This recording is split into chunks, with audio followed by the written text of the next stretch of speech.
All right, so one thing I did notice a lot this weekend that we haven't taught, so it's kind of our fault for this, but is knowing what a leash is and how to get a leash and how to get a leash off. So first, I'm just gonna show you what a leash is. Lift up real quick. A leash is when someone kind of scoops this back leg. So if I start here, they're taking this, actually it's probably better if I turn around. They're taking this back leg and they're scooping this foot like this, and they can sit on this. So now this is considered a leash because if Lincoln's trying to get away or move, I'm just sitting on him and I'm holding him with this as a leash, okay? So a couple ways to get this.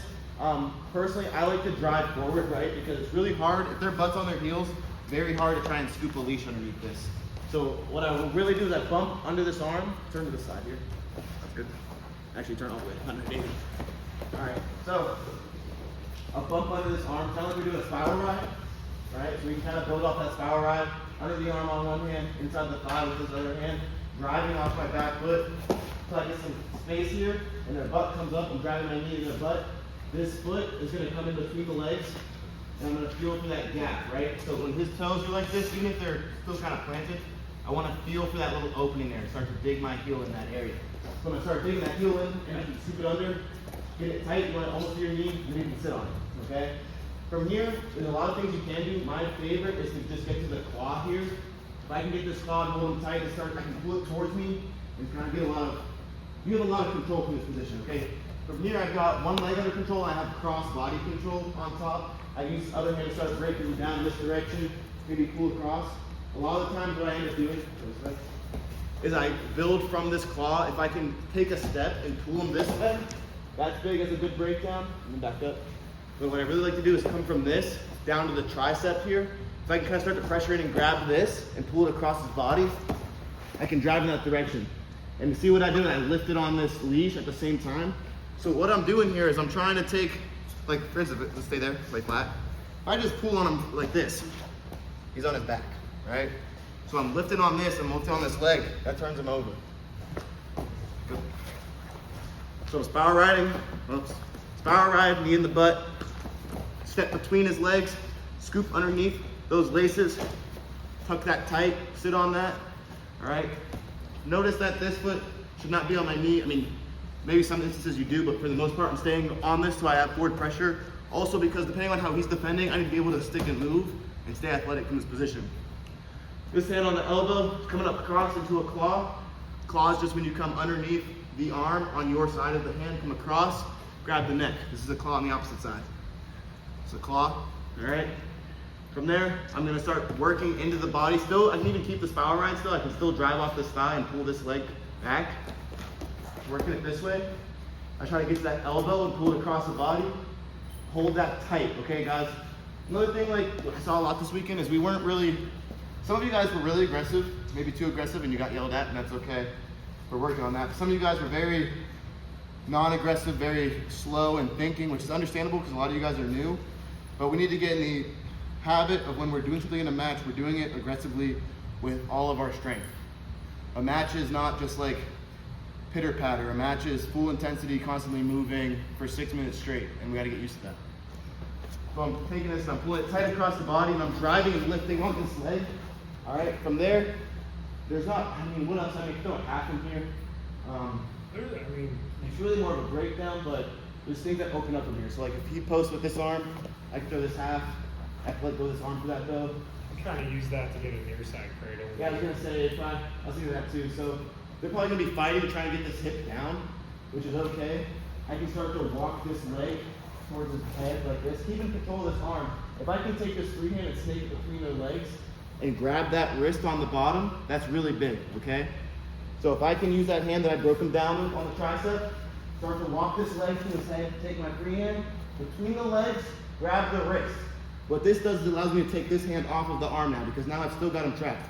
This is called a ball and chain. Yes? Kind of good. Okay, well, you have his arm between his legs. I know it's a ball and chain. There might be other variations, but now when he tries to like kick out or something, I still have this here. So what I'm still doing is I'm tying his upper body to his lower body, which is perfect for a cradle. From there, I can start to drive. This gets on my free leg's on its toe. I'm driving into his hip, grabbing his head, start to walk that together. Now from here, I'm using my leg still. His leg is still laced. Well, that makes it really easy to go to cradle from here because I'm using more of my body to lock up the cradle. I'm not just using my arms to get the leg and the head. I got one leg on his leg and my arm on here. I have the advantage here. Drive on the side, lock up those hands. From there you can keep the leg, but I'm going to recommend we kick it out. Just because if I keep this leg, you can get kind of in a sleeping position and maybe roll onto your back. So I try to just, once I got it locked up, since my hands are locked over here, I'm going to kick out and take it over. Pressure on the chest. Amari, you did a really good job of listening when you were in that situation. Where is he at? But that last match, you listened step by step when we yelled stuff to you, and you finished that perfect. You got your butt down, your head up.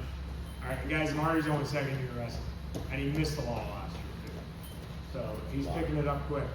And that's how far you can come if you just stay at it. So I think we'll start off with just drilling that. So anyone needs to see that again, probably review it real quick. Yep. For the leash, could you also like take their ankle with your Yes. Yep. 100%. You can definitely do that. I think it's really good to first get them get their butt off of it.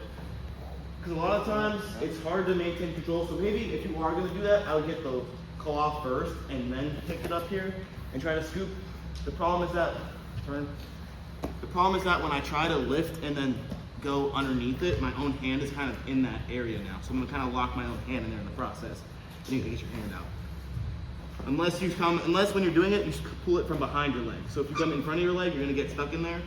But if you're kind of fighting this and you come underneath, behind my own butt, and I pull, I can get that way as well. But other reason why, if you don't have the claw first, it can be risky. Because then all I have is like this elbow control or like waist control, which is not a lot of control. But like a claw is really good full body control on top, upper body control on top. Any other questions before I show it again? All right. Guys, the trick is to get the weight on his hands. Yeah. Because he's more worried about that, and you just effortlessly hook that way. And that's why I say spiral ride, bump under the arm and drive off that back foot, knee in the butt. You're gonna put so much weight on those hands in the process. So I'm on top, I'm coming underneath the elbow, belly on the hand, or hand on the belly is coming inside the thigh.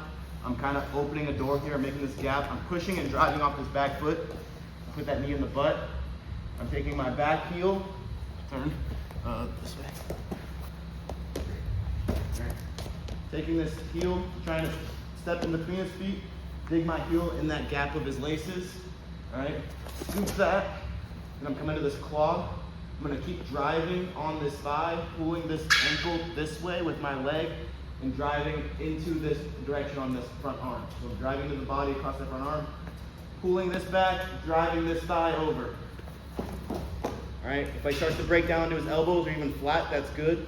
I'm gonna come off the claw, slide it down his body to his elbow, tricep area. And pull that across the body, get that tight. All right, and then from there, I can start to pull tight on this arm and start circling my hips towards his head. It's gonna pull this leg up. All right, and I'm gonna take this other hand, snake it through his legs and grab that arm underneath. All right, once it's underneath, and once I have that, I can let go with my left hand. Head in the hole, wrap up on the head, elbow on the neck, okay? That's how you get a good cradle. The deeper and longer your arms are, you can get it up here, that's better.